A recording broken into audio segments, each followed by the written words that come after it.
আমার কোনো দুঃখ নেই, অনলি ফর মাই ফাদার ছাড়া। আপনারা জানেন আমার বাবা নেই, 6 মাস হয়ে যাচ্ছে। এর বাইরে আমার লাইফে কোনো দুঃখ নেই, শুধু অ্যাচিভমেন্ট। আমি যেমন আছি খুব ভালো, থ্যাংক ইউ। আল্লাহকে জন্য অবশ্যই থ্যাঙ্কস দেই সবসময়ের জন্য। আপু বাবাকে ছাড়া ঈদ করলেন আসলে কেমন? আমি কোনো ইমোশনাল প্রশ্ন দিতে চাচ্ছি না।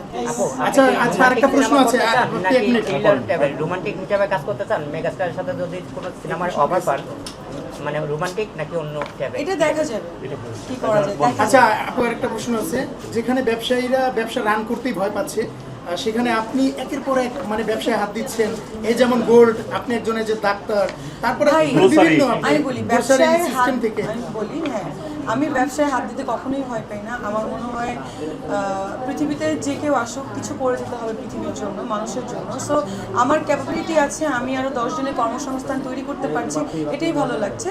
বাট হ্যাঁ, বিজনেসে লাভ লস আছে, কিন্তু আমি যে অবশ্যই লাভ হোক, বাট অত যে লাভ হোক সেটাও আমার দরকার নেই। আমার বিজনেস করতে ভালো লাগে, এটা বলতে পারেন on Times of my passion. তো এটাই।